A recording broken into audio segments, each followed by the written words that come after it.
Presiden kita ini sangat jelas telah terbukti tidak ngerti hukum. Buktinya apa? Kata subsidi.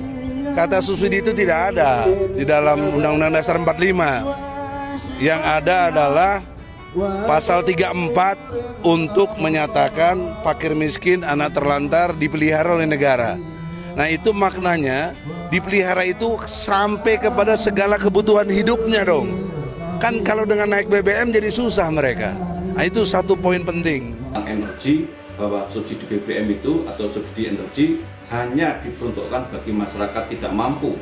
Nah apakah pemilik roda 4, pemilik kendaraan roda 4 pribadi itu adalah kategori orang yang tidak mampu? Tentu saja tidak. Maka ketika subsidi BBM misalnya, yang itu dinikmati oleh sekelompok orang yang punya mobil tentunya. Nah, sementara di sisi lain ada masyarakat ketika kena krisis COVID dan kena krisis perang ini, asarnya krisis perang, itu banyak akan tambah kemiskinannya, orang yang hidup di bawah garis kemiskinan akan bertambah. Lalu saya misalnya seorang presiden, itu harus membuat kebijakan. Mana yang harus kita tolong terlebih dahulu? Tentu orang yang lebih banyak yang membutuhkan hajat al-asasiyah, yang membutuhkan kebutuhan pokoknya dulu, untuk hidup dulu. Berarti yang untuk hidup adalah masyarakat ini.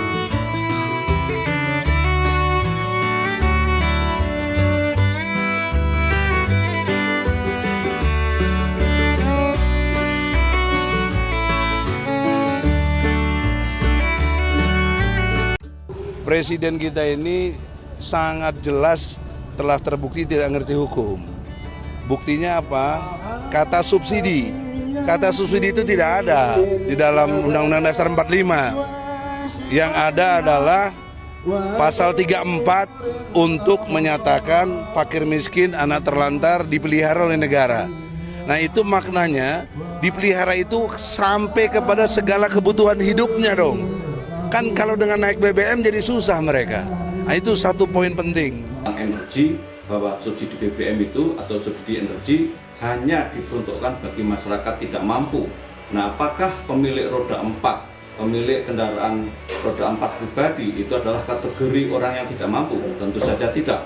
Saya sebetulnya ingin harga BBM di dalam negeri tetap terjangkau dengan memberikan subsidi dari APBN.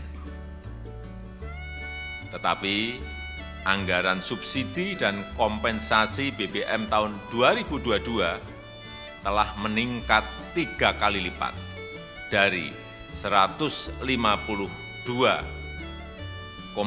triliun menjadi 502,4 triliun rupiah.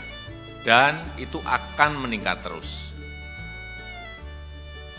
Dan lagi, lebih dari 70% subsidi justru dinikmati oleh kelompok masyarakat yang mampu, yaitu pemilik mobil-mobil pribadi. Mestinya uang negara itu harus diprioritaskan untuk memberikan subsidi kepada masyarakat yang kurang mampu. Rakyatnya juga belum banyak paham tentang bernegara yang baik. Sudah tahu pemimpinnya nggak benar, pemimpinnya ini pendusta, bahkan aro'aital laji yukacibu bidin, itu surat Al-Ma'un, ini pemimpin pendusta. Jadi kalau pemimpinnya dusta, harusnya diberikan perlawanan, bukan didukung. Nah perlawanan kita konstitusional, nggak boleh anarkis. Maka gerakan kita akan berlanjut ke Jakarta. Ya, sebuah kebijakan yang sulit ya dari pemerintah, tetapi bagaimanapun juga memang udah nggak ada pilihan lagi terkait dengan kenaikan ini. Itu seperti bukan memilih naik atau nggak naik, tapi memang dari sisi waktu ini sebenarnya lebih ke arah momentum ya, momentum di mana tanggal pengumuman tentang inflasi di bulan Agustus yang negatif 0,21 ini bisa menjadi momentum gitu. Ini juga sebenarnya juga tidak semudah yang dibayangkan, tetapi kalau memang nggak naik juga ini beban fiskal itu terlalu tinggi dan juga ini akan menekan nilai tukar karena itu tadi inflasi nilai impor dari bahan bakar minyak yang dari luar negeri ini kan akan menekan permintaan dolar ya, sehingga rupiah terdepresiasi, sehingga pelan-pelan pun akhirnya walaupun harga minyak ini nggak naik, harga barang-barang lain selain BBM-nya akan naik juga gitu. Kita ingin gini, hitungan yang benar, pengamat mengatakan kalau pakai istilah subsidi itu paling banyak tuh 11 triliun katanya. Kenapa Jokowi ngomong 502 triliun? Bagaimana 400-an lebih triliun itu kemana? Ini kan perampokan sistematis, pakai atas nama negara merampok gitu loh dari rakyat. Nggak bener ini. Belum lagi dibandingkan dengan Malaysia, cuma 7.000 Malaysia. Kok kita 19.000? Belum lagi dengan Vietnam, belum lagi dengan Thailand.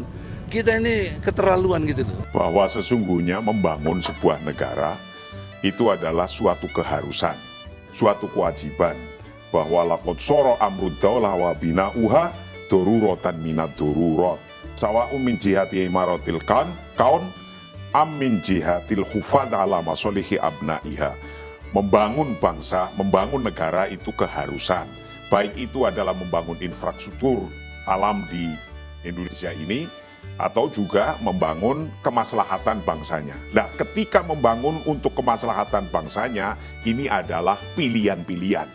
Nah, pilihan-pilihan itu yakinkanlah ketika Anda seorang pemimpin atau presiden mau membuat sebuah kebijakan, itu pilihan yang terbaik.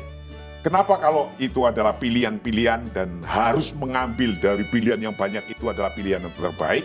Karena sesungguhnya ar-raghabat wal hajat ghairu mahdudah. Bainama al-mawarid mahdudah. Keinginan, kepenginan, kebutuhan orang, kebutuhan pemimpin ketika jadi pemimpin negara itu ghairu mahdudah, tidak terbatas. Ingin ini, ingin ini, ingin ini. Sementara al-mawarid mahdudah, sumber dayanya lu terbatas. Dari sinilah muncul persoalan-persoalan, dari sinilah muncul muskilah. Muskilahnya di mana muskilahnya? Ada pada memilih mana yang paling maslahah. Nah, maka ketika subsidi BBM misalnya, yang itu dinikmati oleh sekelompok orang yang punya mobil tentunya. Nah, sementara di sisi lain ada masyarakat ketika kena krisis COVID dan kena krisis perang ini, asarnya krisis perang, itu banyak akan tambah kemiskinannya, orang yang hidup di bawah garis kemiskinan akan bertambah. Lalu saya misalnya seorang presiden, itu harus membuat kebijakan. Mana yang harus kita tolong terlebih dahulu? Tentu orang yang lebih banyak yang membutuhkan hajat al-asasiyah, yang membutuhkan kebutuhan pokoknya dulu, untuk hidup dulu. Berarti yang untuk hidup adalah masyarakat ini. Kalau yang sudah punya mobil, pikiran kita pasti referensinya dia sudah bisa hidup, sudah bisa makan. Karena untuk makanin mobil saja sudah itu. Maka memindahkan kebijakan yang maslahah kepada kebijakan yang lebih maslahah, itulah intinya.